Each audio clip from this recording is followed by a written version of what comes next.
So in the first session, the previous session before this, for modeling and simulation of solar energy systems, we looked at the modeling and simulation of standalone PV systems. And I mean, we have not completed it yet. We will continue from where we have left. And we looked at some basic ideas related to this. And so we'll continue now and see a few more things related to this so far. I mean, let's see how much we can complete. There are a lot of things to discuss, but there is only one session. So we'll try to go as far as possible and cover a few things.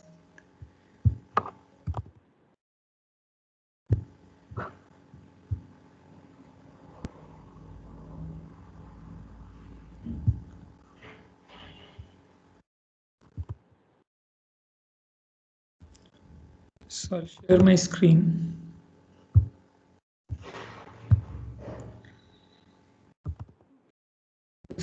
So I'm giving the this privilege of unmuting for all the participants. So we'll again keep it interactive as we did in the last session. And if there is any question or doubt, you can ask in between also. So I hope the slide is visible for all.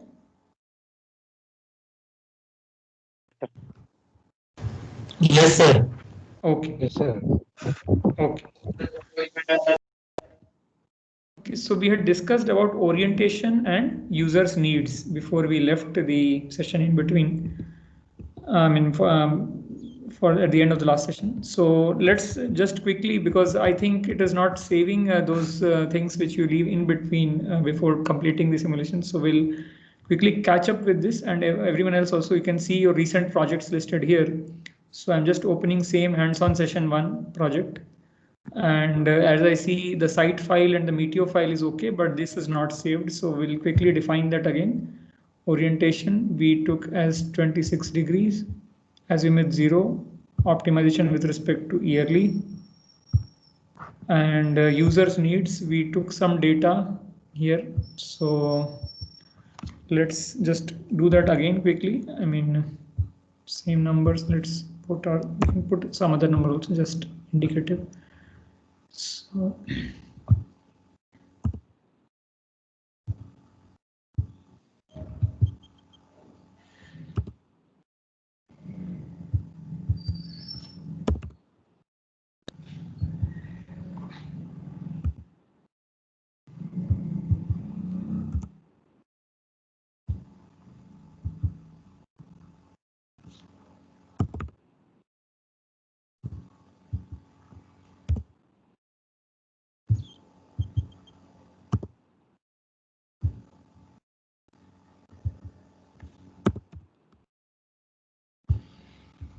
okay, so we have put some data here for the appliances.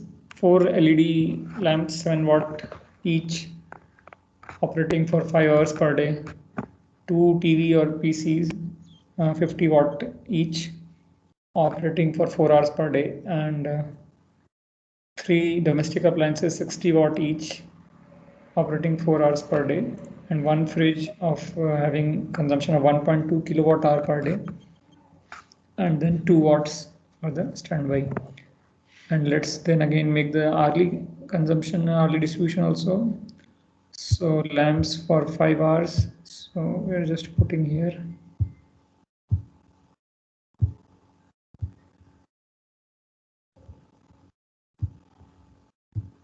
So these are the 5 hours for the lamp. Then 2 TV or PC for 4 hours each day. So let's say 1 hour here, couple of hours here, and 1 hour here, let's say. So we got this. So lamps we have put from 6 p.m. to 11 p.m.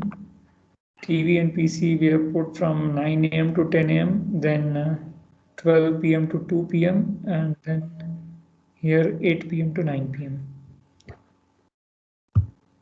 Then domestic appliances for 4 hours, some distribution, let's take suppose 7 a.m. to 8 a.m. Then again 10 a.m. to 11 a.m. Then suppose 3 p.m. to 4 p.m. and 9 to 10 p.m. Okay, so we took some distribution for each of these appliances. And this is okay, and we go ahead with this. So what we get is that total energy consumption is around 2.5 units per day. So total monthly energy is 75 units per month. And this is okay. So users needs is defined. Okay, so everyone is on the same page so far? Yes, sir. Okay. Yes, sir. Okay. So now let's move ahead. So as you can see the message also here, please define the system. So let's look at this, the system definition. So once you have finished defining the system orientation and your user needs, the system tab will turn red, which means that you can click on it to define your electrical system. So that is what it is saying. So system here basically means the electrical system. In the system tab, you must define characteristics of the battery pack, characteristics of the photovoltaic field, characteristics of the charge or discharge regulator. If you want, you can add optional generator system via the backup tab as well. So let's see what this system tab looks like. So this is what you will see here. When you click on the system tab, this dialog box will open. So in this, at the top, you see here in the light pink color at the top, you have the detailed pre-sizing thing. So this pre-sizing is like the the initial guess at the sizing of the system. And here there are few things which are given. So average daily needs. This is coming from your user needs only. So users needs we had defined in the previous step. So it is taking an appropriate value from there, 2.5 kilowatt hour per day. Then another is this enter accepted PLOL. So let's look at this. What is this thing? So this PLOL is actually the LOLP. So everyone from electrical side might be already knowing this. For others, those who might not be from electrical engineering branch, this is actually known as the loss of load probability. And this is one concept, because as we understand that the load in the electrical system, it is fluctuating, it is dynamic in nature, it can vary. And but you have some well-defined generation which you take in a given hour or in a given day. So there is always a possibility that the load can be higher and it might not be met with respect to the available generation. So therefore, we define something as a loss of load probability. So out of the total 8760 hours in the year, how many hours there is a possibility that the load will be higher than the available generation, and accordingly we define that as a percentage or as a fraction term. So that's what it says here. So the technical term is loss of load probability, LOLP, and that is the standard term for this. But somehow in PVSyst, I don't know, for some unknown reason, they have defined it as PLOL. So this value is the probability that the user's needs cannot be supplied. That is the time fraction when the battery is disconnected due to the low charge regulator security. So in our this standalone PV system, this will basically be happening because of your battery charge level going below the acceptable level, and therefore the charging regulator will disconnect the battery at that particular instant. So this will be the situation here. I hope so. Okay. Okay, so then let's move ahead. Yeah. So that is the loss of load probability. So what is the acceptable level of loss of load probability that you can put here? The default value is 5%, but depending upon the reliability of supply which is desired, because this is a measure of the power system reliability. So if you want to have 95% reliability is also quite good, but if you want to further increase it, you can decrease this PLOL value to maybe 2% to have a 98% reliability. And accordingly, if you can do with a lesser reliability, let's say you can do with a 90% reliability, then you can increase it to 10%. So what is the acceptable value of the loss of load probability? It will depend upon how critical are your loads, what are the type of loads you're talking about and the situation. So how it is calculated in this PVSyst is that what they do is that the LOLP is calculated using a simplified and fast yearly simulation. The program splits the monthly meteo values into a realistic random sequence of 365 days, each day being divided into 3 periods: morning, then the day with solar gains, and the evening. Then it performs a day-by-day balance and reports the daily system state in order to accumulate a realistic PLOL yearly value. So what is happening is that the meteo values we have defined in our the meteorological data, right, the radiation and all. So what it will do is that it will split the monthly data and rearrange, I mean, generate a synthetic year having your 365 days in some mixed up manner, because we don't know which day when the radiation is going to go up or down, and the sequence will also vary because the battery charge is an integrated thing, it's an accumulated thing. So suppose if there are several days in sequence when there is no sun or the irradiation is poor, so then obviously the battery will be discharged more, or there might be a situation when it can't supply the load.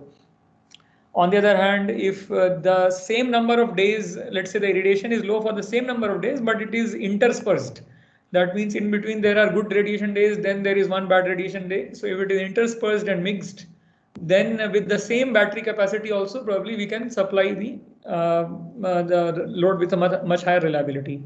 So it is not only dependent upon how much irradiation we are getting, but also what is the pattern of irradiation variation.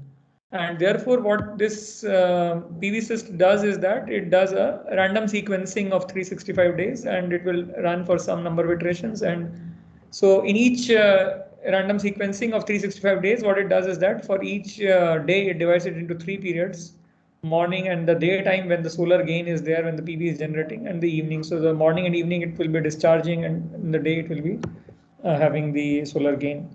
And then it performs a day-by-day balance and then reports the daily system state and the accumulated loss of load probability over the year. So we have already specified the data, the hourly demand pattern, and we have also specified the location of the place. So irradiation of the place, that is randomly arranged, and also you have your demand data which is available.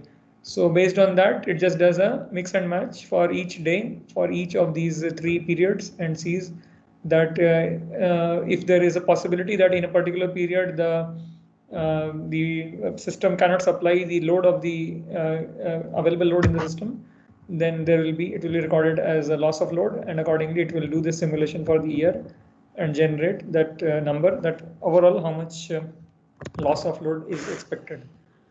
So this process is repeated with different PV array sizes in order to find the exact PV size matching the required PLOL. So it will vary, it will do that thing at the back end and see, if you vary the PV sizing, what is the PV power size and also the capacity of the battery. If you vary these two, then it will see that, different options it can change and see that at least this 5%. The LOLP should be not more than 5%. This is the maximum. This is the acceptable upper limit. So the reliability of the system should be at least 95%. That way, it will do different simulations with different of these combinations of capacity and PV power, and based on that, it will give you the acceptable values for these two parameters. Also, there is another term of autonomy. So this autonomy, enter requested autonomy, this autonomy is also a very important concept when we talk about the standalone systems especially. So as it says here, for a safe operation of the PV system, one has to anticipate periods with cloudy weather and plan a reserve energy capacity stored in the batteries. So if we want to have a reliable supply, we need to anticipate that when these cloudy patterns, cloudy weather will be occurring, and for how many days it might be occurring at a stretch. And accordingly, we need to plan for that in advance. So the battery capacity should be accordingly taken. This reserve capacity is referred to as the PV system autonomy, which means a period of time that the system is not dependent on energy generated by PV modules and is rated in days. So the PV system autonomy is always rated in number of days. And what it means is that if for that many days continuously the output of PV plant is close to zero, then also your system should be able to operate, the loads should be able to be supplied by the stored energy, electrical energy in the battery. So that way, this is a critical constraint in terms of how much of the PV battery sizing should be there. So here by default, they're taking a requested autonomy of 4 days. So if for 4 days on a stretch, the PV output is zero or close to zero, then also your battery starting from a fully charged value, it can supply for 4 days all the loads which we have entered earlier without hitting the limit of depth of discharge. So that is the meaning here. Now this system autonomy also depends on the type of loads. So, if we are having very critical loads, like for example, if you have a telecommunication component, if you have a telecommunication tower, and that is the only tower which is there in that particular region, which is going to supply, meet the telecommunication needs of a remote location, let's say, and it is being powered by a PV plant. So for such applications, critical applications, the system autonomy is taken usually very high. So for telecommunication, remote telecommunication towers and all, the system autonomy usually is taken as 10 days or more. So even for 10 days, if there is bad weather and there is no PV generation, then also your battery can keep the operation of this thing on. Whereas for residential use, it is usually not that critical. So here the value is 5 days or less. Here the upper limit is 5. So that way, with the respect to the convention, this is okay of 4 days. So usually between 1 to 5 days that is taken. And also it will depend upon the type of location also. So if you are doing this simulation in a place where there are a lot of cloudy days, then probably you'll need to take a higher system autonomy. If you are doing the simulation in a location which is relatively sunny throughout the year and there is the monsoon is not so intense or there are not so many cloudy days at a stretch, then we can afford with a lesser system autonomy as well. So that way we can make a judicious choice with respect to the criticality of the load and the location of our interest, that how much should be the system autonomy. When defining a very large autonomy, the global system optimization process will choose the minimum PV size which just meets the required LOLP. Okay, so if you have a very large autonomy like 10 days or more, any such huge number, so obviously, now you're like sort of oversizing the system a lot because, you're just preparing for the worst days. So that way, what this will do is that it will choose the minimum PV size which just meets the required LLP. So it will just, whatever minimum will suit your given LLP, it will choose that.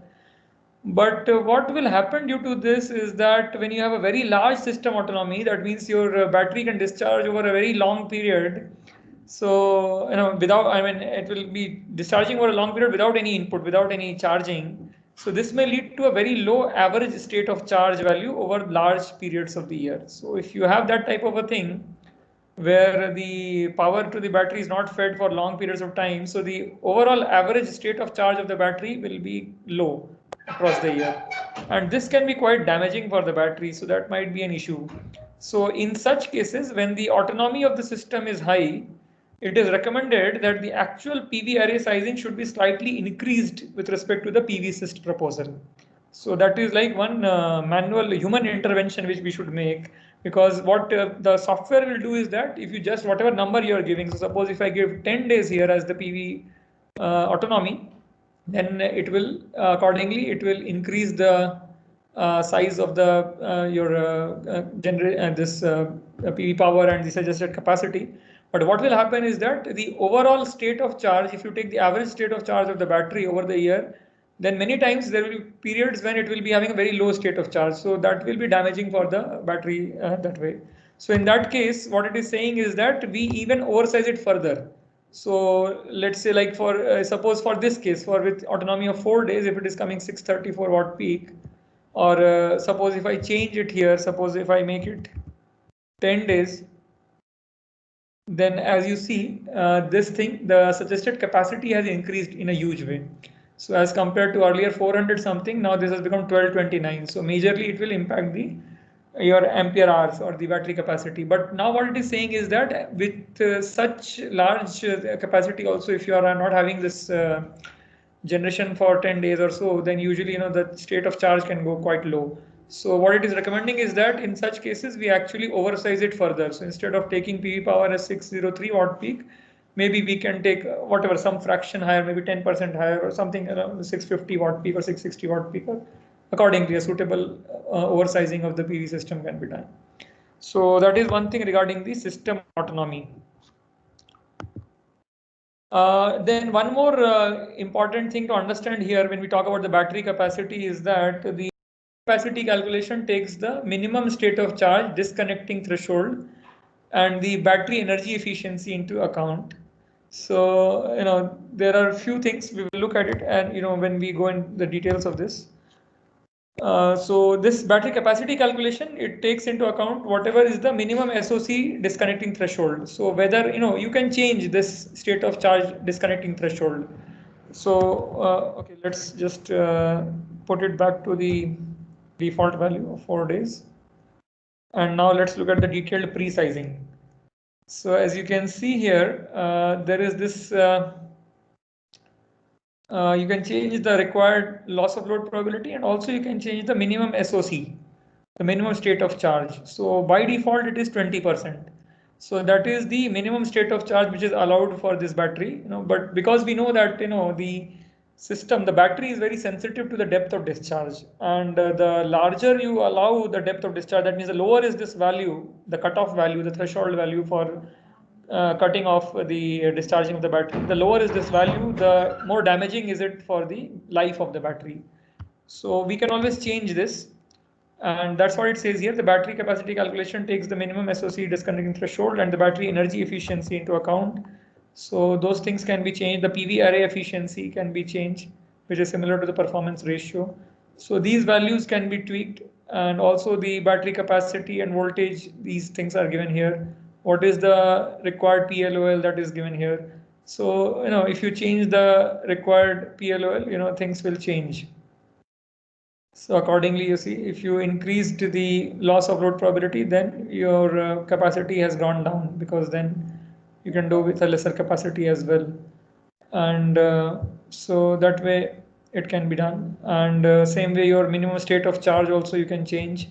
So if you increase the minimum state of charge, then basically the battery capacity will increase, or at the same level, your this loss of load probability will actually become poorer. So that way those things can be changed. And so we keep it here at the default value of 20%. And so these are few settings which we can change, and we can see what will be the impact on this thing. Okay.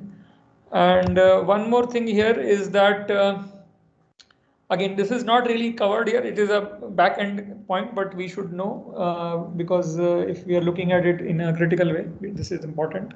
So it also has it also has to apply this pre-sizing calculation. It applies a capacity correction as this mode of use, that is the system autonomy mode of use. System autonomy mode of use means when there is no charging of the battery for long periods of time, and for long period like 5 days, 10 days, it is discharging continuously. So for such slow discharge rates, we need to define the battery capacity with respect to the C100 capacity definition. So there is a definition which, the way we define the battery capacity, it depends upon how much is the discharging period.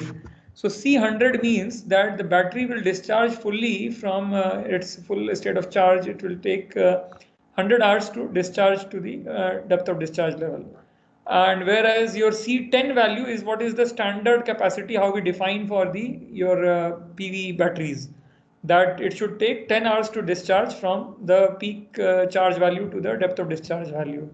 So the nominal capacity of the battery which we get, the battery capacity which is quoted by the manufacturer, and which is the nominal capacity, that is usually the C10 value. But for system autonomy application, we are expecting something of a C100, that it should discharge over a very long period of time. Typically 100 is also, it's like around 4 days, 96, 100 hours. So usually what this will imply is that due to that large or slow discharge rate, which is needed here, and larger discharge period, so that also leads to oversizing of the battery to the order of 20 to 30% higher than the rated C10 level. So if the same battery has to operate at C10 level, it would probably be at lesser capacity. So that way these things, so this is done internally in PVSyst. We don't need to we change this one. But we can, of course, we can change the acceptable value of our loss of load probability and the autonomy. Those two we can definitely change and see the effect on the sizing. And one more choice in this pink box you see here is the battery or the user voltage. So what is the voltage level? Because we are sort of creating a DC microgrid, having some DC loads and your PV system, which is generating the power also in DC. So what will be the voltage level at which this thing should operate, the battery voltage level? So in a standalone PV system with direct coupling to the user without inverter, the battery voltage determines the distribution voltage. That's obvious because this is like the DC microgrid case when you don't have an inverter and only the DC loads are there and you have your battery and PV system also DC. So the whatever is the battery voltage, that will determine what will be the distribution voltage. So this choice should be made according to system and or appliance power, as well as the extension of the planned distribution grid to minimize the ohmic wiring losses. So this choice is very important, especially in this system where the direct coupling to the user is there in a DC microgrid system type of thing, because depending upon this voltage level, your losses in the system will be accordingly there, because there is a rated power and then you have a voltage. So as we understand, power is equal to voltage into current. So if you are having a larger power at the same smaller voltage level, the current drawn will be higher, and that will lead to more I square R losses or the ohmic wiring losses. So an appropriate system voltage should be chosen to minimize those losses. This choice should be made at the early planning stage of an installation, since the existing appliance voltage usually cannot be changed, and voltage translators will be expensive and not 100% efficient. So, because we will need a lot of DC-DC converters if we want to have that type of change later on, and that will be expensive and also not really very efficient. So some of the common voltage levels which are chosen for this type of system are like 12 volt, 24 volt or 48 volts. Higher voltage levels can also be implemented for higher power levels, but these are the most common ones. And there is some guideline for choosing the system voltage level. So 12 volt is for little systems for lighting and TV. The first category which we looked at, the small standalone PV systems, those will typically fall in this category. And there is some guideline here. So the appliance maximum power should not be more than 300 watts for one appliance. And the overall, if it is a mixed DC-AC system, so the overall inverter size should be less than 1 kilowatt. And if you have 300 watts maximum power at 12 volt, so that translates into a current of 25 amperes. So that type of small systems can be operated at 12 volt. If you have a medium-sized system, a household with fridge and little appliances or wiring extension to more than 10 meters, then recommended voltage level is 24 volts. And in this case, the appliance maximum power should not be more than 1 kilowatt for one appliance, and overall the inverter rating should be below 5 kilowatt. And this corresponding to 24 volt and 1000 watts, your maximum current will be the 42 amperes. And finally, the third case is for 48 volt systems. These are especially used for industrial or agricultural use. Here industrial means basically small scale industry. So appliance maximum power here is not more than 3 kilowatt, and corresponding current will be 62 amperes, and inverter rating should be below 15 kilowatt. So, this is the range usually when we talk about, having a DC voltage system. So this is the usually the range. If you have higher powers, even above this 15 kilowatt range, then either you'll need a higher DC voltage, or you basically switch to an AC grid instead of having a DC microgrid and connect them to an inverter. Things should be taken. And here the system, the PVSyst has done this calculation on its own, depending upon what is our system size, and it has recommended 24 volts, and that is also, as you can see, as per the recommendations, the guidelines here. So a small household with fridge, and we have a fridge in our load also, and some little appliances. So 24 volts seems to be an appropriate voltage level for this. And accordingly, the pre-sizing will give you the result for the expected battery capacity in ampere hours and the suggested PV power. Okay, so this is the outcome of the, this is done by PVSyst on its own at the back end, which is known as the pre-sizing tool. Okay, so before we move ahead, any questions or inputs from anyone?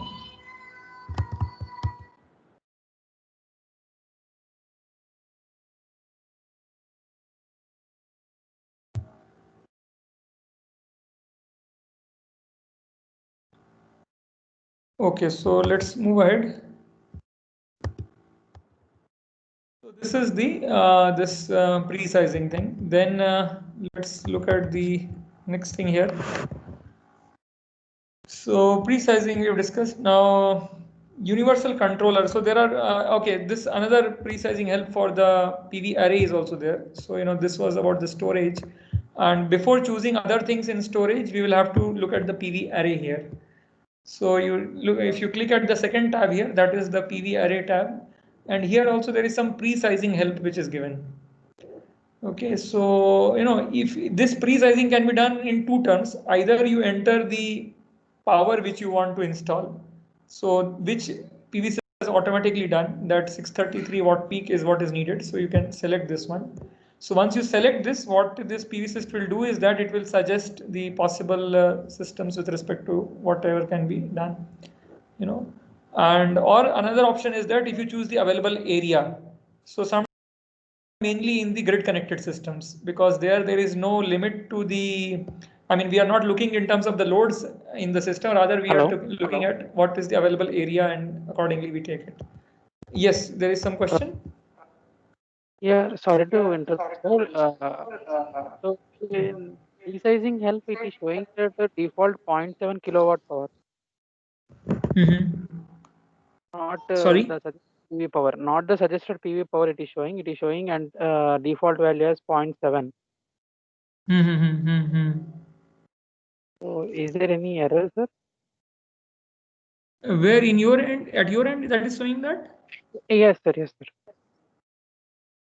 0.7 kilowatt. 0.7 kilowatt power. So that is same, na?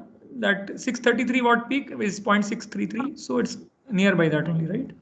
Yes, sir. Yes, sir. I need to Yeah. change it to any dimensions, watt powers. I'm not sure. There might be some settings, but I never did that actually. So here it's just showing in watt peak only. Maybe in detailed pre-sizing, if there is some option for changing the units. I'm not sure actually. I've not looked at that thing. But either way, if it is Okay. kilowatt, then also you can. It is okay. 0.7 kilowatt peak. Otherwise, it is 633 watt peak. Okay. Okay. Okay. Yeah. Thank you. So this is there. Okay, so then now if you now here, as we said, that we entered the planned power because that is what is being suggested by the pre-sizing of the battery and the PV power. Now before we can choose the PV modules here, there is one message here. It's a very interactive thing, PVSyst, and it always tells you what is next needs to be done. So here, if you look at the bottom right here, it is saying please choose a battery model in the storage tab.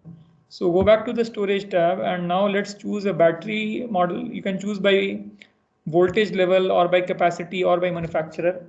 And there are these manufacturers are listed here.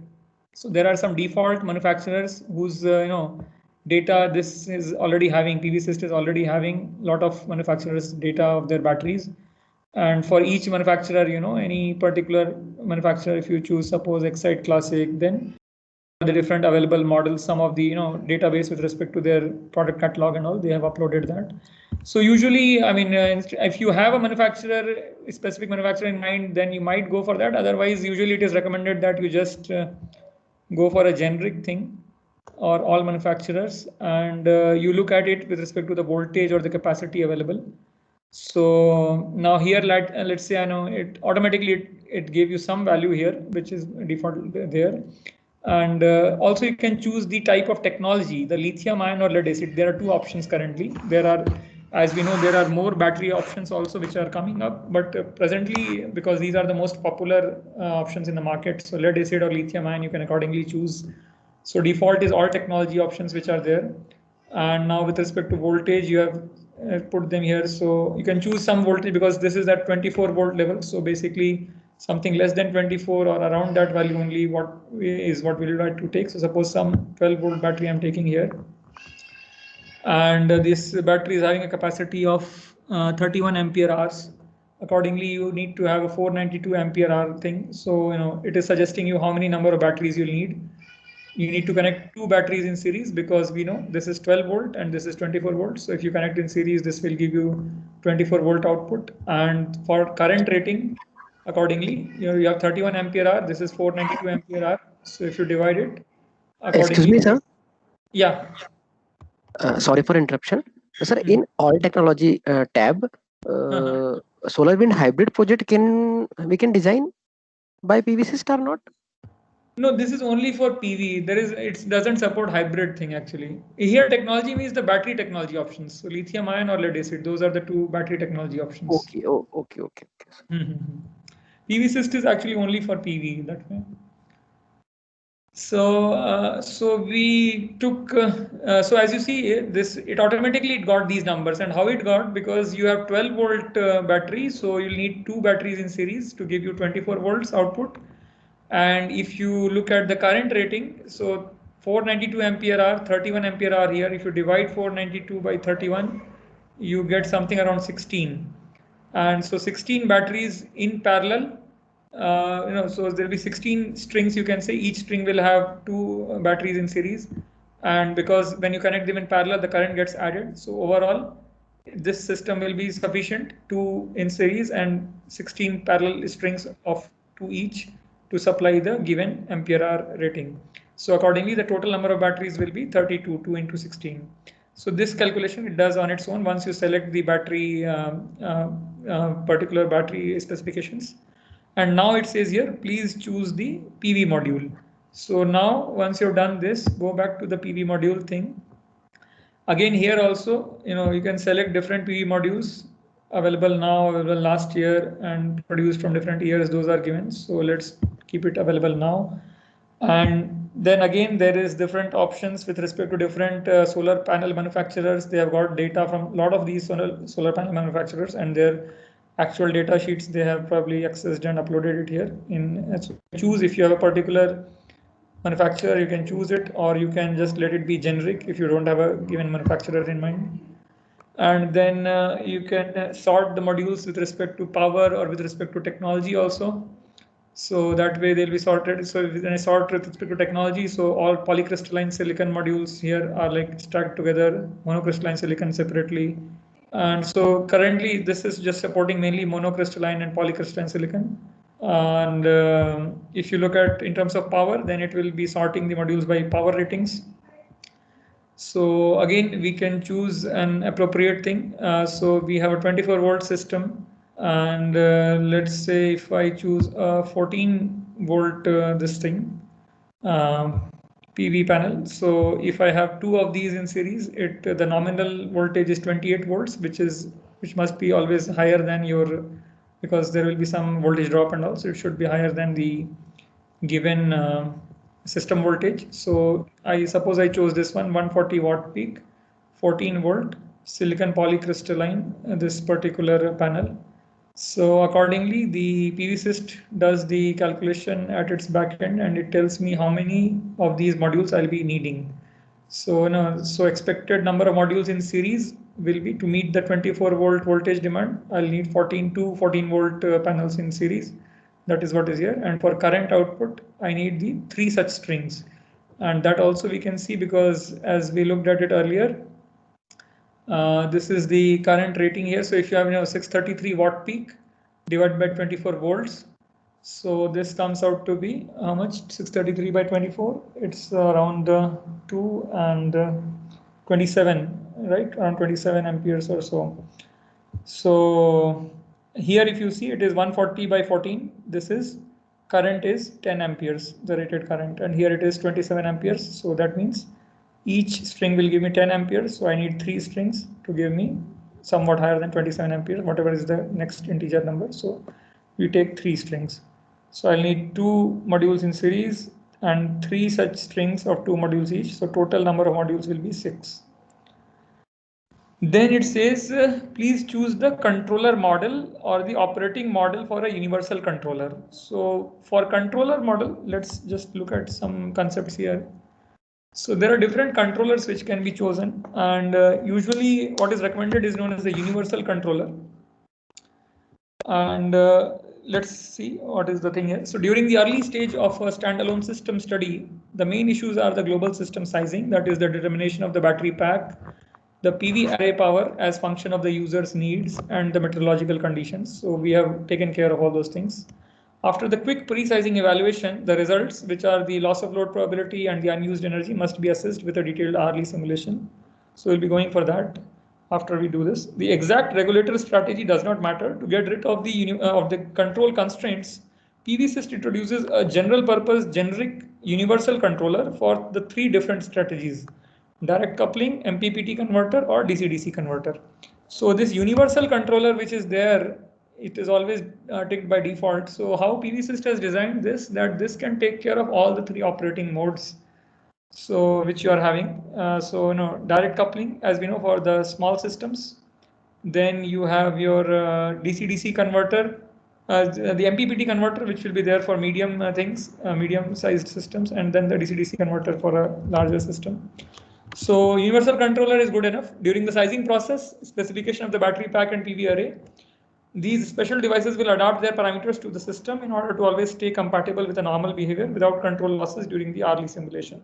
So the universal controller is designed in a very generic way, and it can adapt to whatever are the chosen values of the battery pack and PV array we have taken. And so let's choose some particular thing here. So depending upon which particular size system you are taking, suppose I take a MPPT converter type system. So it will give me basically some particular operating this controller, which might be suitable for this type of a configuration. But one more thing is here, that there are several parameters which we can tweak with. So if you just click on this open button here, you will see there are a lot of parameters which this controller parameters which we can change. So those are given here. The main parameters which can be adapted for different the same universal controller, because we are talking about adapting it to a given configuration of the battery pack and PV array. So these few parameters can always be adapted, and accordingly the system can be tweaked. So some of these are like the control thresholds. Their default values are specified in the hidden parameters in terms of the state of charge. So you see these the state of charge things, those are given in terms of the thresholds here. So if you see in the thresholds block, you can always change the state of charge and voltage levels. These are the default values. So what are the input side for PV solar, what will be the state of charge thresholds? For load side, what will be the state of charge thresholds? For the backup genset, what should be the state of charge thresholds? Conditions for SOC and voltage, you can set up those things. So those things are given. Then there is something known as the thresholds detailed study. If someone is really interested into those things, how these thresholds are varying and where are the inflection points of these curves and all those things also have been provided. The data is there and one can study that. Then there is some generic data here, which in the initial thing, the electrical characteristics for the your control mechanism, what is the maximum charging current, maximum discharging current, maximum backup current, the converter nominal power and all. Same way for MPPT converter, you have some particular configurations which are there by default, and those can be adjusted. Then you have the efficiency profile, which is already there with respect to your the given chosen PV panel. This efficiency thing is there, and probably you can always play around with this, because these red lines, so okay, anyways, so these things are coming from whichever the system which you have chosen as per the controller and the type of MPPT converter and the type of panel and system definition which you have taken. So based on that, they are giving this thing. And same way, some special features, and also all those details are there. So if someone is interested to change the parameters, they can always change these threshold values, the temperature corrections for battery voltages, and with the power conditioning units, the input voltages and power according to modules of the array, as well as the efficiency curve. So those can be changed, the efficiency values can be maybe explicitly modified. So all these things actually can be, can be tweaked with. So maximum efficiency value, the Euro efficiency value, these particular things you can insert a new curve here, and accordingly, you can do that type of things. So that way we can always. So we can add a point or remove a point. So those changes we can always make here. So we are not changing anything right now. So we are going with this, what is the default configuration of this controller. So once you have chosen the controller, now you see there is no error message. So you have defined your PV system. You have already defined your battery storage system, and you have defined your controller as well. So here there is no error. But in the storage thing, you see there is one message. It is basically a warning message. We can always ignore this because it is in orange. It says the PV array power seems to be slightly oversized. Yes.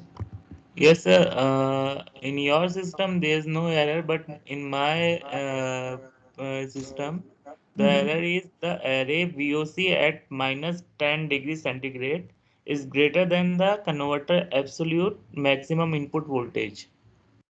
Yeah, so that voltage of the the converter and the PV array across this operating temperature should match.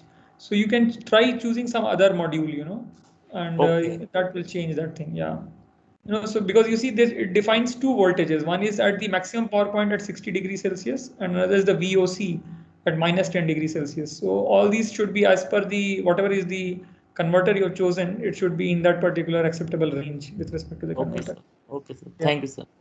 Okay. So once you've done this, you get this one, and here there is a message which says the PV array power seems to be slightly oversized. And why it is so? Because if you see, what we did is that we chose some particular PV panel, and accordingly, because we already have the system power which is defined, so accordingly it defined how many series and parallel panels would be needed. So this, as we discussed, this series rating is coming due to the voltage rating of the system and the panel, the ratio of that. And the strings rating is coming from the current rating of the overall system and the panel. But if you just multiply these two, I mean, obviously it is given here, total number of modules 2 into 3 is 6. And now one panel is of 140 watt peak.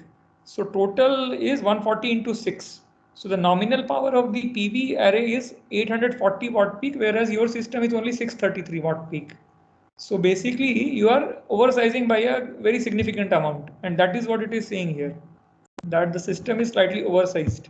So it's like, balancing the equation. Like in chemistry, we do the balancing of the equation. It is like that. You have to just choose a suitable panel which balances all these three: voltage, current, as well as the power rating. So we can always try, and we can try with different panels. Suppose randomly, I'm just taking suppose some other panel. Suppose I take this one now. So now it is 160 watt peak, 15 volts. So this is good enough. Interestingly, actually, it will probably work out, and the array will. Okay, let's see. Here also there is an array, and there is an error. So again, because now if you see 15 volt, okay, 2 modules will be needed, and again, as per current, 3 would be needed. But now you are even more oversizing by bigger number, because now 6 into 160, you have 960 watt peak, whereas this is only 633 watt peak. So basically, we need to go on the lower side. We need to reduce the power with the same voltage level around. So let's say I take, even I can try this one, 29 volt, 110 watt peak. So now what happens? Accordingly, this is changing few things, and again I think there will be an error. Yeah, this is also not really suitable. So we can try further changing it further. Suppose I take this one. Again, it is oversized.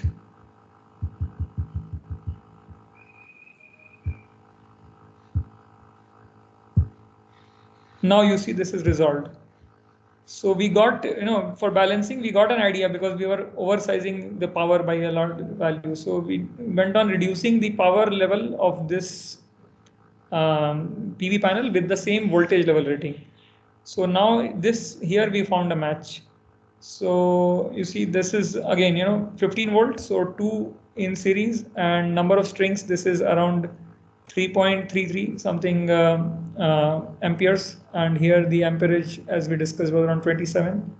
So this comes out to be number of strings is 8, which will satisfy this. and total modules is 16 and 16 into 50. It's still oversized that way, 800 watt peak, but now probably that cutoff was around over 800, so that's why this has gone. So that way we can choose and we can balance it out so that all the three parameters, voltage, current and power, are balanced out, and that way you can choose the PV and the battery thing. So now the thing is okay. Now it is not saying oversized thing, and we have got this. So let's give it okay and move ahead. So here it is, as you can see, it is saying 800 watt peak. That is the nominal array power, 16 into 50. So still it is larger, actually oversized, but it's okay if it's not showing a warning. Otherwise, if you want, one can still go further down and try to find a match still further. So let's see if I just take one more here. Hopefully, maybe it does. No, still it's oversizing by 810, going to 810. And the smallest one, 780. So still somewhat better. So that way you can choose and see. So with this one, actually the oversizing is least. So it is coming to 780 watt peak. So I'm taking this and moving ahead. Okay, so this is your system definition. Okay, any questions so far? Hello. Yeah. Yeah. Actually, the data that I have chosen, it is showing suggested PV power is around 649, and the array nominal power I have got 560 watt peak. Right. So you need to increase. Go for the same voltage rating. Go for higher. Then it is undersized. No, that means the PV arrays is undersized. Right. Very okay. True. Okay. So shall I go ahead with this? I mean, no, you choose I a higher rating panel. Choose a higher power rating panel for the same voltage level, and that will probably resolve that issue.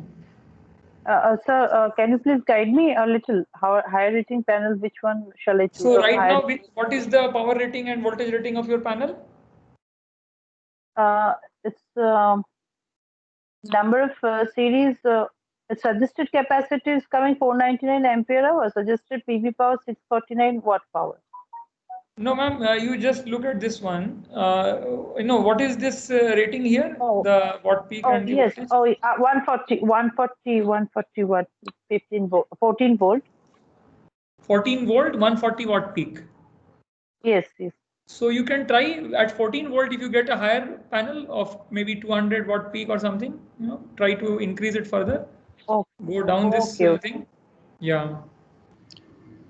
Sir. Hello. Yeah. Yes, sir. Previously, the error is different. Now I chose 250 watt peak, 26 volt. It is showing that the controller power is strongly oversized. Then you need to reselect your controller actually. So controller power, it is saying oversized. Like controller is also having some power rating. Okay. So once you're done with that, you can go back and choose this, click this again. So it will automatically choose the best converter for that.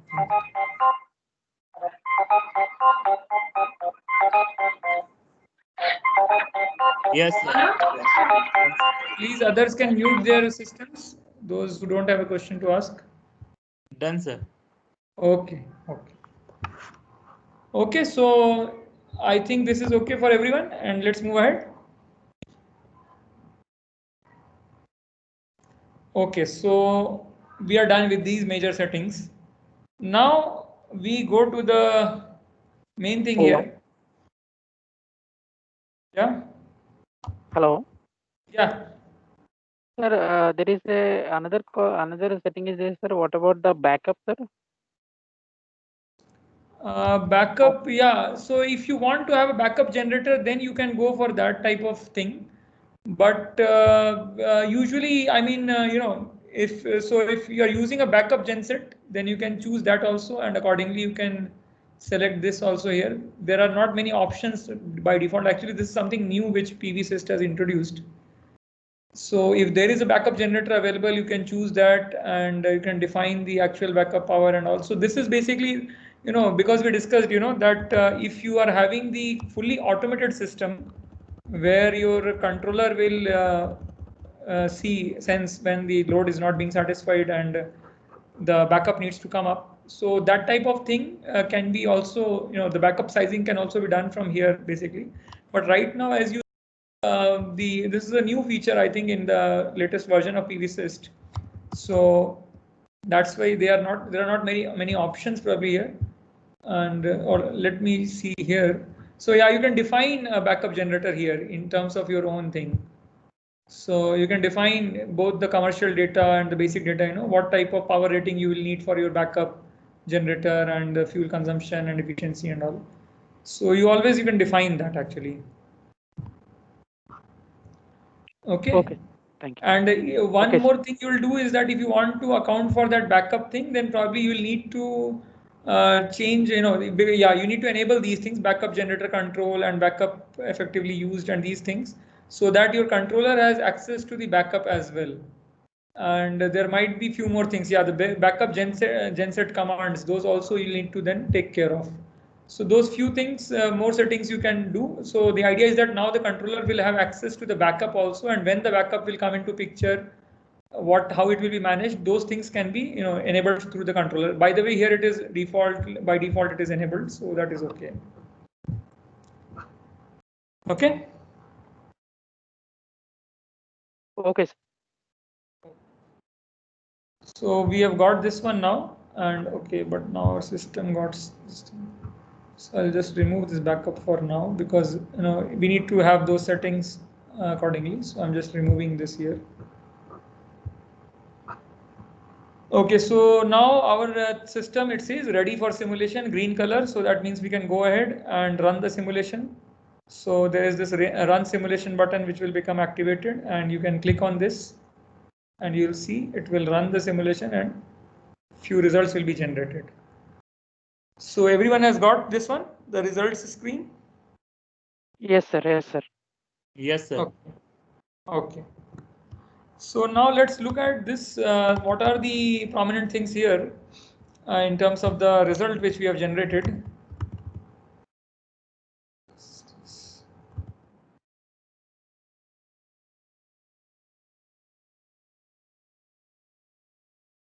Hello, sir. Yeah. Hello. Yes, madam. Sir, actually, I could not go for the right size. So, can I generate the result? I mean, can I continue? I should The go error for is the being right shown in size. orange color or red color. That is important. So actually, there is no error in my screen. That is why I'm not understanding. No error. Oh, that's okay. Then you can go ahead. No problem.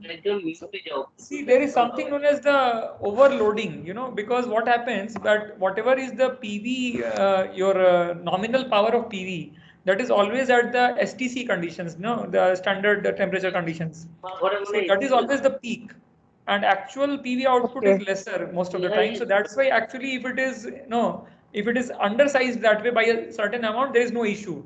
In fact, there is a limit for that.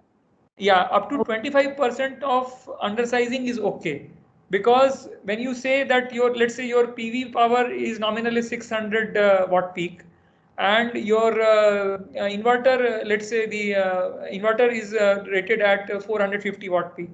So what will happen is that up to 450 watt peak, your inverter is good enough. So if you do the DC by AC power ratio, then you see that there is an overloading. In this case, it is higher, 1.33. So let's say suppose I take 500 watt peak as inverter power. So 600 by 500, I get 1.2. So this 1.2 overloading or DC power by AC power rating, it is okay that 20% PV is oversized, and that is okay because most of the year the irradiation is much lower than the peak. So the actual output of the PV is lesser. So even that lesser sized inverter is good enough to deal with that PV system. Okay, so shall I run the simulation then, sir? Yeah, sure. Shall I run the simulation? Okay, thank you. Okay, so we have got this one here now. Now let's look at some of the important things there are a lot of things in these results, and there are a lot of things to be analyzed. So if you see, once you get the simulation results, there are three main things. One is the simulation parameters, which are basically the project information and PV array and storage parameters which are shown. You can quickly check these to make sure that you made no obvious mistakes in the input parameters. So you see the top left hand side. You have the project information, which is just basically the information, the biographic information about the thing. The simulation time, it is basically with respect to the database which is available for the, for the irradiation and all. So this we don't have an access to. This is the default thing for the, so whichever database you selected, meet your norm or something, that is, the PVSyst is taking that data for irradiation and other things for this period. So that is already there. Then you have the PV array. This we have defined, so you can always cross check that there is no particular error in this as such, and this is okay, which we have already taken care of. And then one is the main results here on the right hand side. So the main results, these are 6 values that summarize at one glance the main results of the simulation. They only give a very coarse picture of the results and are there to quickly spot obvious mistakes or to get a first impression of a change or comparison between variants of the project. So you can see these are the most, you can say, evident 6 results, the main results, which summarize your output in this case. So one is the system production, how much is the total energy you are generating over the year, which is coming out to be 1355 units per year. Then another interesting thing is the specific production, which is kilowatt hour per kilowatt peak per year.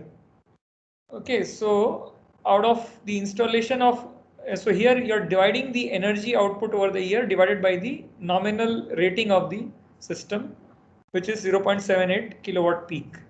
And therefore it is coming higher than the system production because the system size is less than 1 kilowatt. So you have 1737 kilowatt hour per kilowatt peak per year. Performance ratio 0.575. This is like the overall your performance ratio in terms of the output, in terms of the how much is the efficacy of the overall system. So in terms of the losses which will be occurring in the panel and losses which will be occurring in the your power conditioning unit and all. So that is here. So this is quite low actually. 0.575 is a very low performance ratio. Usually we would like to have at least 70% and above. Then you have normalized production. So same thing, that specific production just in different units. So you have normalized production when you change that year to your particular days. And then you have the array losses, in how much are the losses every day and how much is the system losses. Those things are given there. So one thing here is that this specific production is very critical in terms of measuring the, if you want to compare a PV system with, let's say, some other technology. Suppose you want to compare PV with wind or PV with your biomass or PV with solar thermal or conventional fossil fuel based generation. So then this specific production is a factor of interest. Why? Because the same 1 kilowatt, I mean, see, there is basically a trade-off of economics here.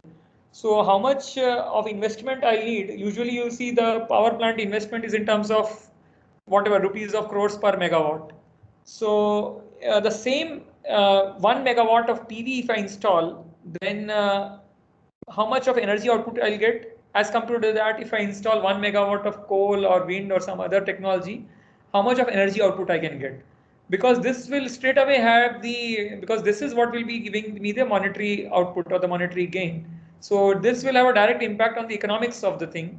So how much is the capital investment? That is dictated by the capacity of the plant, like 0.78 kilowatt peak. That will determine the capital investment. But the energy output is this, which will vary significantly across different technologies. So if I want to compare PV with some other competing option, I need to look at the specific production. And whichever technology is giving me the highest specific production, that would be more economically viable that way. I mean, only we are talking about the economics, not about the environmental or the other aspects that way in this case. By the way, can someone tell what is the theoretical maximum possible of specific production?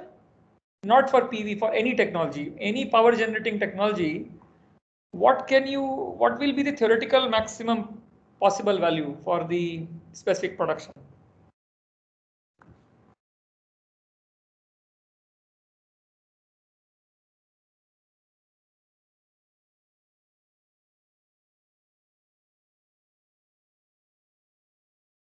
Any idea?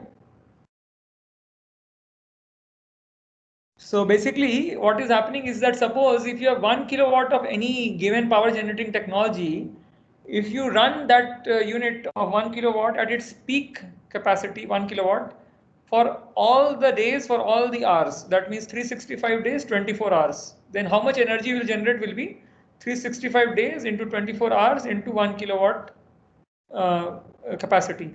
So you'll get 8760 kilowatt hours. So that is the theoretical possible, and this is just nothing but the capacity factor in other terms. So if you have 100% capacity factor, it will translate into 8760 kilowatt hour per kilowatt peak per year. And 1737 means the capacity factor here is 1737 divided by 8760. That means slightly lesser than your 20%, some around 18 or 19% is the capacity factor. So that way, this is a significant parameter for comparing across different technologies. And then the overall system production, the gross value is the first one, how many units you are expecting. And so these 6 parameters, they summarize the results, and they also, as we discussed, that they are a very interesting thing for in terms of comparison between the variants of the project. So now this is one variant we have completely solved. Okay, before we go ahead, one more thing is the report. So the third output is the report. These are the 2 things we discussed. Another is the report. There are a lot of graphs also you can see here. One is the daily input output diagram. So here, if you see, the x-axis is the global incident in collector plane. So how much is the solar radiation energy incident in the plane of your PV panel or collector? So that is here in x-axis. Y-axis is that how much is the effective energy at the output of the array. So you'll see there is this. Ideally it should be a horizontal. I mean, it should be a diagonal line here. Sorry, it should be all those points should be along this diagonal line. But you get this type of horizontal plateau. This is indicating your battery saturation. So if the battery capacity you increase, then you can access these points also. So your battery is getting saturated at this particular level. That is what is this horizontal points. Otherwise, if you have a grid connected system, you'll get this as a completely diagonal thing. There will be this component will not be there. Another graph here you see is the performance ratio of the system and across different months. So red bars are the performance ratio, and green bars are the solar fraction. So solar fraction is nothing but your basically the energy generated by the solar PV plant divided by the energy of the load. So that means it is 1 minus loss of load probability. So how much you can supply, how much ratio you can supply by your system. It is coming out to be 1, which is very good. So you have 100% reliability for the system. Then you have the array power distribution.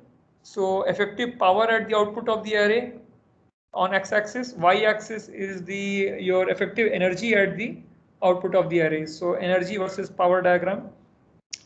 And then one is the your array temperature versus effective irradiance. So how the temperature is varying with increase in irradiance, because temperature is also an important parameter. If higher array temperature or higher cell temperature basically means loss of power and decrease of efficiency. So these are some graphs which are prominently shown here. And another thing is the report. So you can always generate the report here, and that will be actually one very good document in terms of they give all the details here. So, it's a 6-page report here for some bigger systems, and for, grid connected systems, many times it is a much larger report, maybe 12, 14 pages also. So, some biographic information about the project and some of the parameters which you have set here. So, the transposition model, there are different transposition models. The Perez is the default model which this PVSyst uses. Then you have the characteristics of the system which you have defined, what PV array you took, what are the specifications of that, what is the specification of the battery pack which you have chosen, specifications of the controller which you have chosen, all those are given here. Then your PV array loss factors, those how much is the loss of different types of loss that is calculated by the simulation.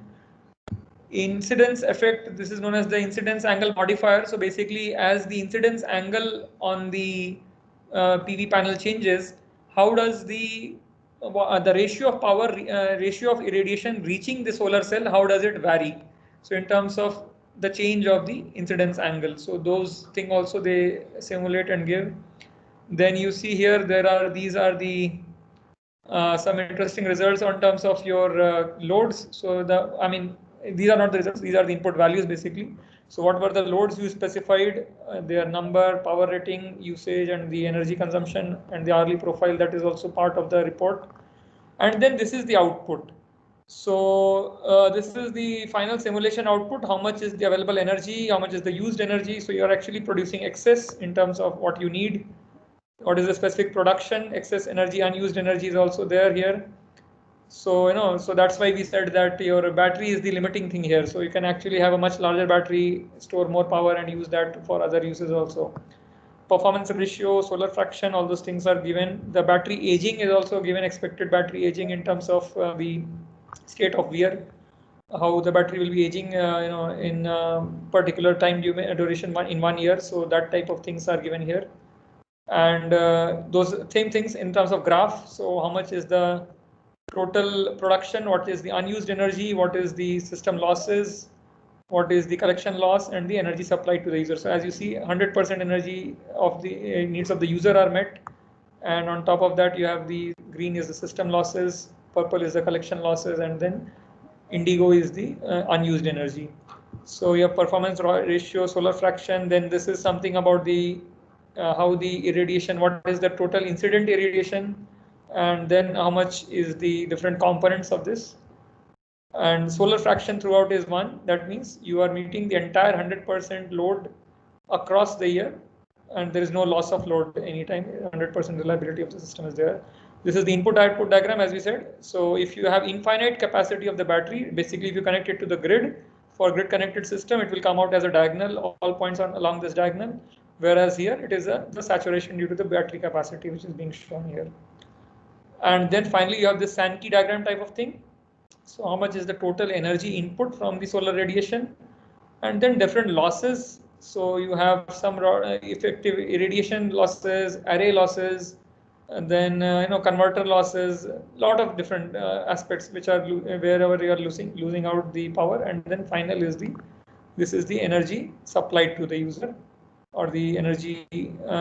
So this is basically the energy need of the user, the load which is there. So the entire load you are meeting, and in this case actually you are having excess also. The excess is also being generated. So those are all the things which you get in the report. So this completes our discussion on the standalone PV systems. This I had planned somehow to finish this entire thing in the first session itself, but somehow we have taken entire 2 sessions almost for this thing. And grid connected is still left. So I will give you the slides. Basically, the slides have the thing for grid connected PV system. I mean, grid connected, just I'll give you very quick brief overview, is that here there are few more things which need to be taken care of. And I mean, few more things and few less things also. I mean, it is entirely different, because here you don't need the user demand thing, that user needs is not there. So initial steps are same: create a project, define geographical site, meteorological file, save the project, define the orientation of the PV system. Till this point, it is exactly same. After that, here there is no need of defining the user needs. You straight away go to the system, and then here there is no concept of battery because it is grid connected, purely grid connected system. So you just define the PV module and the inverter. So the inverter sizing is important here, and it will be on similar lines, but there are some nuances which need to be taken care of. Then you can define this module and inverter and balance them out again, like you are balancing the battery pack, controller, and the this PV module in the previous case. Here you have to balance out the inverter and the PV module. And once you do that, you can execute the first simulation. The basic simulation you can do just with those 2 things. But then there are many other things which need to be added in this case, like there are something known as the far shadings. So if there is the horizon is different, instead of a flat profile of the ground, you have a ground profile which is varying. So what will be the effect of those things? So that is known as the far shading. You can account for that, and then this far shading loss will also show up in the report. And then there is something known as the near shading, or the 3D construction. So this is also something very interesting and important. Somehow we couldn't get the time to do this, but I'll just show you one overview of that, because that is something important one should know. So I'll just close this. And by the way, before we go to this, once you got the results, you can always save these results, and now your variant will be saved. So now you're basically this entire thing which we've discussed so far, this needs to be done in one stretch, and you need to generate your results, and then you can save your variants. If you want, you can change the file name. No, I think that is not available. So depending upon the file which you have defined for your project, the same file name but with .vco setting, vc0. So you save it accordingly, and this is saved, and now you can close this, and now you see this is saved. And now even if I exit this, if I go back to this hands-on session 1, the results are still there. You can access the report also. It will generate the report, the same report. You can access the detailed results, the same results. These will remain saved. So once you've done the results, just save it as a variant. And if you want to define for the same project, if you want to define a new variant, you can always choose new from here, and you can start the same process all over again. And this basically you can change the parameters. So you can change the orientation or the user needs or the system parameters, and accordingly your simulation will change, and you can save that as a new variant. So you can have n number of variants for the same project, and you can see that when you change the variant, how does your this thing change? Because as we said, like for this hands-on session, you can always load. So suppose if I want to load this older variant VC0, so I can make this 1 variant, 2 variant, 3 variants, and I can always compare that for these different variants, how my critical parameters or the overall results, how they are changing. So this completes this thing. And I'll just quickly give you one small important input on the grid connected thing. So for grid connected, you need to start from, you click on grid connected, and the initial steps are the same as we said. And I've made one sample thing for, for showing to you. So I took Roorkee here as the site. Again, I chose here, Roorkee is not there in the default database. So same way I chose the Roorkee as in the map. Hello. Yeah. Sir, yes, may I ask one last question? Actually, in the result, in the result of the last standalone system, the solar fraction ratio in your case it was completely 1, but in my case, it is not exactly 1 in all the months. So the average has come out to be yearly average has come out to be 0.916. Right. So yeah, that was what I was trying to point out, that with your undersized system, technically it's not an issue. Technically it is okay. But what will happen is that sometimes you will not be able to generate as much power which you could have generated with a larger system. So that is the reason, because your system was undersized. So you are losing out on that, some loss of load probability calculation. Somewhere it will occur that your if there are a lot of cloudy days at a stretch or something like that, then your thing cannot supply really the entire thing. The battery capacity will fall short. So yeah, okay. So that way. So sir, the solar fraction has to be 1. I mean, that is no, not that really. To be absolutely 1. Solar fraction has to be 1 minus LOLP. That is the funda. So LOLP is the what you need to define, that how much is the acceptable loss of load probability. So in our case, we defined LOLP as 5%. So what it means is that your solar fraction should be minimum 0.95, because with 5% loss of load you can do. That is what I mean, defining LOLP that way, that is what we mean. So with that LOLP value, minimum solar fraction should be 0.95 and above. Okay, thank you, sir. Okay. So I'll just quickly show this, and then we will open up for questions actually in detail. So what I wanted to show here is that this is a grid connected project, and here if you select, the initial things are same, orientation is also same, you define it accordingly, but then you go straight away to the system, and in system there are 2 things. You need to define the PV array and the inverter. So this is just in one tab, there are no separate tabs here. And in this case, for grid connected system, there is no load calculation, right? So you only have these 2 things. Either you tell the PVSyst how much kilowatt peak you want to install, depending upon the investment you want to make, or you tell PVSyst that how much area you have available which you want to use for your PV installation. So if you tell one of these, then PVSyst will do the backup resizing calculations. So in my case, I just chose this area, 125 meter square. Let's say I said that I have 125 meter square area available for my grid connected PV plant. So accordingly, it calculated and gave me a recommended value of power, and then I chose the inverter and PV array to, and then you need to tweak it sometimes. Again, same balancing thing needs to be done so that voltage, current, and all is balanced. And once you have done this, then as I said here, there are new things which you can do. You can, I mean, only when you define orientation system, only with that also you can run the simulation. But there are extra settings which you always are recommended to do. One is the horizon. So horizon, when you click, you get this type of a graph, and this shows you the horizon profile, the ground profile, basically around your PV installation, because most of these grid connected systems, they will be ground mounted systems. So you can change, there are these red dots you see, you can change those dots, and you can right click, double click on that and drag it basically. And if you want to create a new point, you can right click on this line, create a new point, and then adjust its height. So this is the your basically your the horizon profile or the ground profile at the location of interest. So right click, create a new point, and then adjust whatever is the horizon profile. So that way we can do that. And this is in terms of the azimuth. So in which direction, how much is the sun height over which it is visible. So if there is an obstruction in one direction, accordingly this will be changed. So this is what is known as the horizon thing.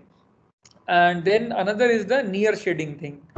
Near shading is something interesting which is very useful for rooftop PV.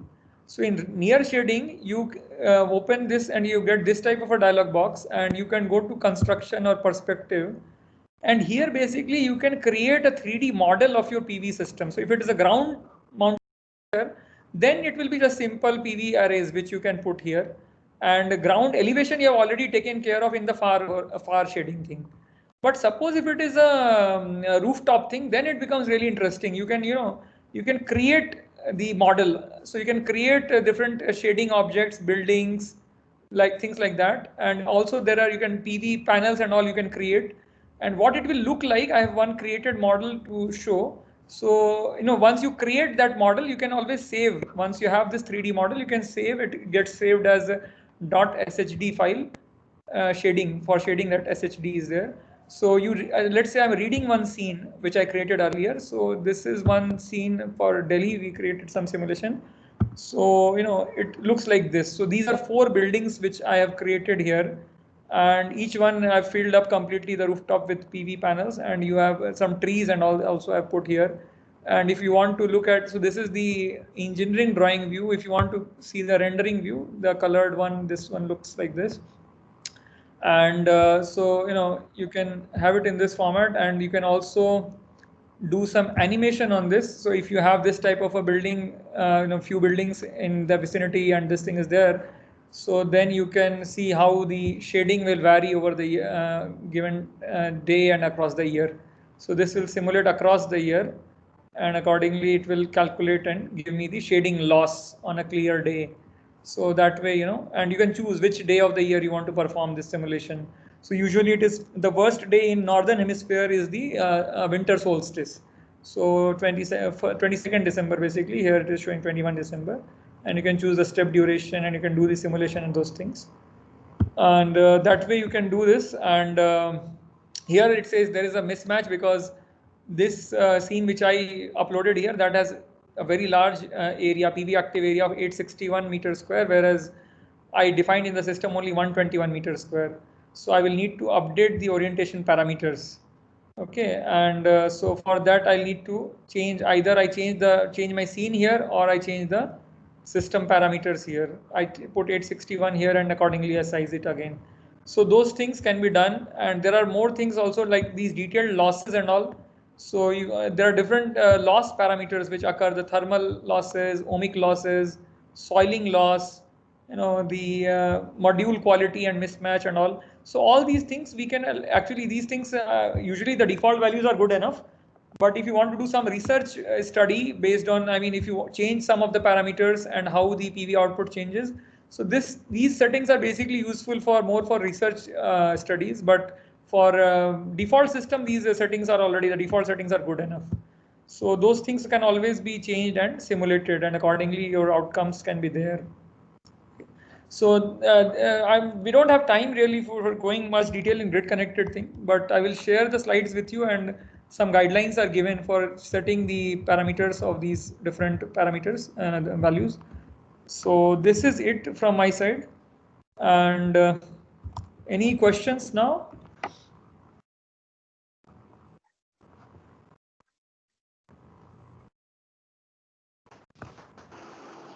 Sir, by help of PVSyst, Yeah, one by one. Maybe you can raise your hand. That would be easier. There is that raising hand option, right? That helps.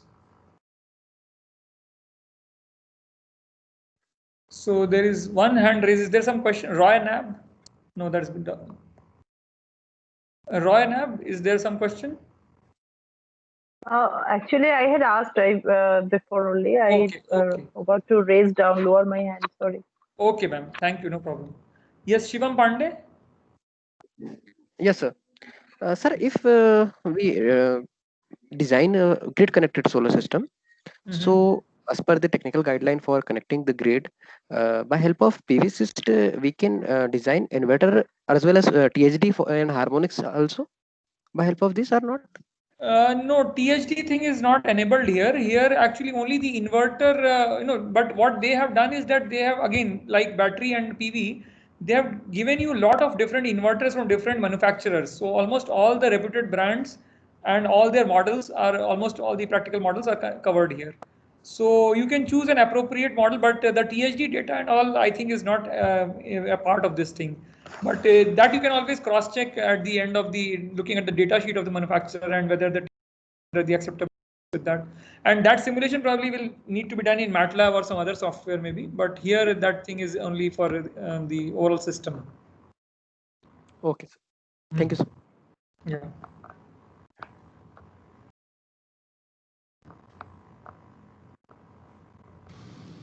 Hello, sir. Yes, ma'am. Sir, if we are designing a grid system, so is there any limit which amount we can transport? Yeah, we can take. Okay, thank you. So grid connected system, see how in the pre-sizing there are right. So there are two constraints which are given here. Either you can select the power rating or the area. But basically this decision will depend upon two parameters at our end. One is that how much is the investment we want to make for a grid connected system. Second thing would be that how much is the transmission capacity available in that particular region. Third thing is that you need to have a PPA, a power purchase agreement with the distribution utility in that particular region, which can take that power which you are going to install. So it is not a part of this software. So based on those constraints about the investment availability, transmission capacity availability, and the availability of power purchaser, if those things are satisfied, you can go for any value here. So those are offline things, but those will impact the choice there. Okay, sir.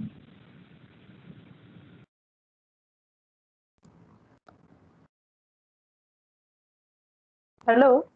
Yeah. The thing is that actually, because due to shortage of time, I know the grid simulation went very fast. So, from your slides, is it possible to simulate any such system Is it by possible to? ourselves?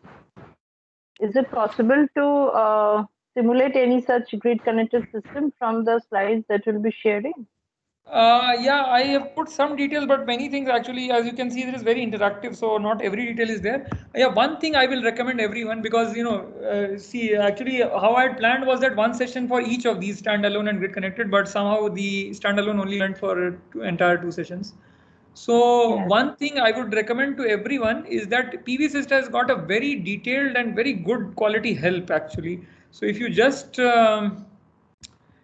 press the F1 button, or help is also here, with that F1 you'll get this help, and it has got a very detailed one actually, very detailed help, this documentation, online documentation which comes with PVSyst. So there are a lot of things here, and you can really, I mean, if you are interested, grid system plan, this thing, your grid system pre-sizing and all, and a lot of different other details, the component database in terms of grid inverters, let's say if you want to see.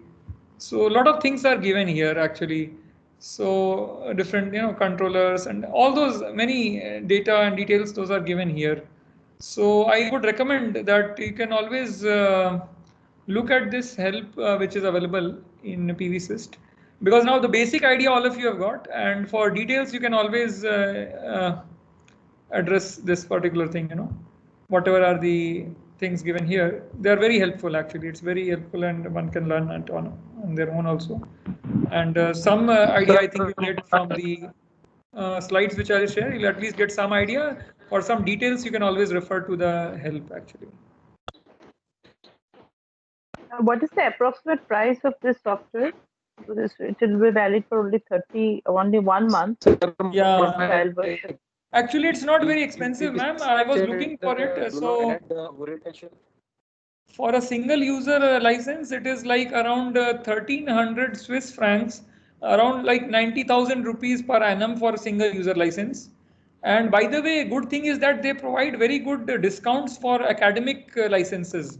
So like sometime back, I mean, I'm not using it right now, so I've not taken license. Last year, or I think, yeah, last year I had taken one academic license. So they had easily given me 40% discount being an academic user.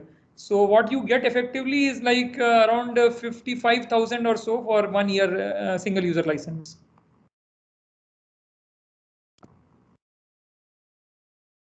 Thank you, sir. Yeah. So my TV said do not highlight the orientation button. No, orientation will become highlighted once you have done with the site and geographical settings. Yeah, I have done that, but still it is not showing. We have to import it. Which one? You started a new project? Yes, 7.0. No, you in the same project which you were doing in the hands-on session, or you started a new one? So on Pune I have done Pune. Nagpur and Kanpur I do not get the data. Mm-hmm. So I done on Pune. And it was a grid connected one or standalone? Standalone. Okay, I know there might, I mean, it should not be there, I guess. So let's say if you start a new one, you can always, I mean, take it from here, as you said. So as your red button was there on your slide, but in my slide it was not red also, it was only black. Oh, that's surprising. So like if I take Pune or Pune, it is coming here. And if I just save it, I think you should just save it and then it will give. So if you see Pune or Pune project, and now orientation comes here. Try it. Yeah, so just select the site and Meteor files and save the project. Once you save it, that orientation becomes accessible. Now your session was not live on my laptop. I'm hearing on your mobile. I don't know. Oh, right. Yeah. Problem what is laptop? I can't hear. I understand. Okay. Yeah. So no, it's very straightforward. Just set these site and Meteor files and save the project. Your orientation becomes highlighted. You can change that. Okay, sir. Thank you. Yeah. And anything else? Anyone?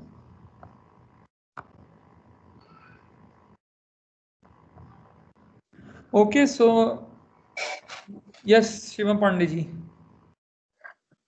Sir, can we get your PPT? Yes. We will be sharing all the PPTs. I mean, I'm just waiting for the first session PPT. We've already got the second session. Mine is there, and I mean, we'll compile maybe today or tomorrow for sure. We'll be sending all the session PPTs which have been done by that time. And before Thursday, you will be having all the Thursday. I mean, every day. I mean, today hopefully we'll do for the first 2 days. Then by Thursday for all the days. So because today's both your PPT is more important for interactive session and then hands-on practice for PVSyst. So sure. I'll be sending. I'll be all these PPTs you'll be getting on the same emails which you have registered and on which we have sent the meeting link. On the same email, we'll be sending these. okay, thank you very much, sir. Again, thank you. Yeah, sure. Okay, so if there are no more questions, then we'll stop here. And tomorrow morning again 9:30 we will start. And tomorrow is the day for bioenergy. So first session again similar pattern, concepts of bioenergy in the first session, and second and third session for the hands-on simulation, modeling and simulation and hands-on practice. Which is the software for that bioenergy? For bioenergy, he will be using Aspen Plus. Absent. Yeah, ASPEN, Aspen. SPN. Yeah. You have to download it. No, actually, it's not available for demo. Also, actually, there is no free license for that. Not even a trial version. So only those who have it probably. I mean, the Professor Pratham is not here, but he was saying he told it yesterday. I think that those maybe you can check with the chemistry department of your respective institute. Usually, chemistry people will be having the license if possible. Okay. So only if the license is available in the institute, then you will be able to access it. There is no trial or demo version for that. So for others, you can just witness it. He will try to put it in such a way that you can see and learn the things and later on try at your end. Okay, sir. Okay. Yeah.